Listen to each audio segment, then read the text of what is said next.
Aujourd'hui, je vais répondre à une question que l'on me pose assez souvent. Comment se reprendre lorsqu'on s'est trompé? Comment limiter la casse et continuer à enchaîner tant bien que mal le morceau? Et surtout, comment faire pour que votre auditoire ne s'en aperçoive pas, ou s'en aperçoive le moins possible. Je vous donne des conseils juste après ça.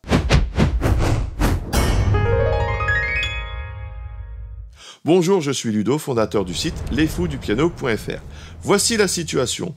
Vous jouez en public et malheureusement, vous faites une fausse note. Du coup, vous perdez en concentration, vous avez du mal à retomber sur vos pattes pour enchaîner et cela engendre souvent de nouvelles erreurs. Reprendre du début n'est pas du plus bel effet et il vaut mieux avoir quelques parades dans sa poche pour continuer quand même et retomber tant bien que mal sur vos pattes. Tout d'abord, il y a ce que j'appelle les vraies fausses notes et les mauvaises fausses notes. Mais qu'est-ce qu'il nous raconte là? En fait, ayez conscience de ceci. Une note qui n'est pas celle écrite sur la partition ne sonne pas forcément faux. À la limite, elle aurait pu être écrite. Dans ce cas, uniquement les personnes qui connaissent le morceau se rendront compte de l'erreur.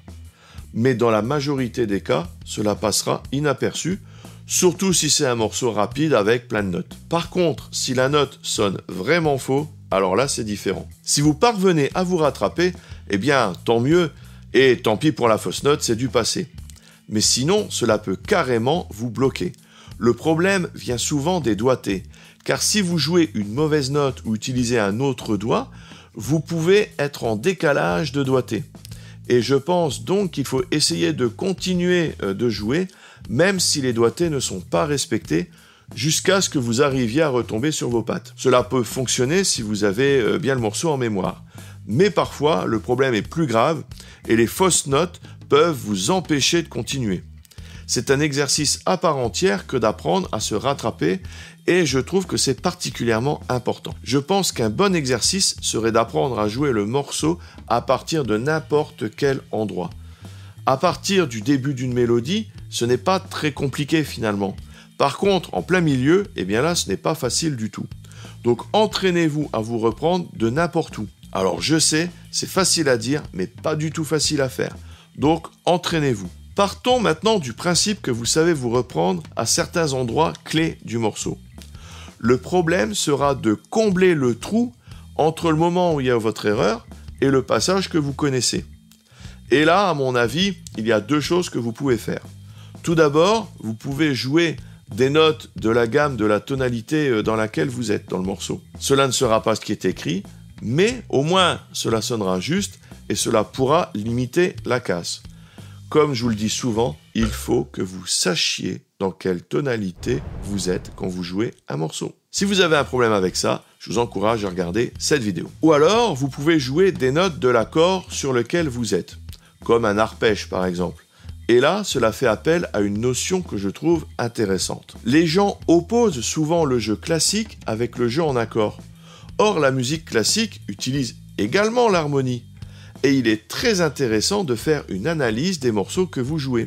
Analyser votre morceau consiste à retrouver les accords qu'il y a dedans. Et vous voyez qu'ici, on joue sur la complémentarité entre la musique écrite à la note près et le jeu en accord. Donc, si vous êtes perdu, mais que vous savez sur quel accord vous êtes, eh bien, vous pouvez improviser quelque chose d'assez simple jusqu'à votre prochain point de repère. Et là, je vous imagine derrière votre écran et de vous dire, alors c'est facile à dire, mais improviser, je n'y arrive pas. Et oui, l'improvisation fait souvent peur, alors qu'on peut faire des choses très simples.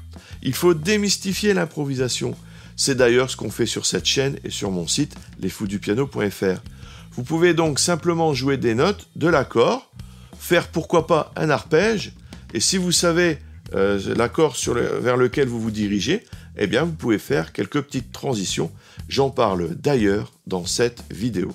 Les notes que vous allez jouer ne seront pas celles écrites, mais au moins elles sonneront justes et pourront faire illusion peut-être, suivant l'ampleur de l'erreur de départ. Une dernière astuce pour vous apprendre à vous repérer est d'apprendre à jouer vos morceaux par cœur.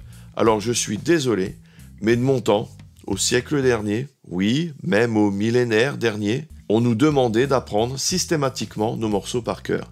Cette pratique se fait de moins en moins, et je trouve cela vraiment dommage. Apprendre par cœur vous permettra non seulement une meilleure connaissance du morceau, mais en plus vous vous écouterez plus et gagnerez en expressivité. Pour le jeu par cœur, je vous renvoie à cette vidéo. Je vous assure que ce n'est pas sorcier et cela vous rendra bien des services. Voilà, j'espère que cette vidéo vous aidera à vous reprendre après avoir fait des erreurs. Peut-être que vous avez d'autres astuces. Dans ce cas, n'hésitez pas à les partager en commentaire. Ce sera vraiment super intéressant et ça aidera tout le monde. Merci d'avoir suivi cette vidéo. Si vous voulez apprendre à jouer du piano grâce aux accords, il y a toujours ma formation gratuite, toute la théorie et surtout la pratique, comment enrichir votre jeu en jouant un même morceau de 10 façons différentes suivant votre niveau.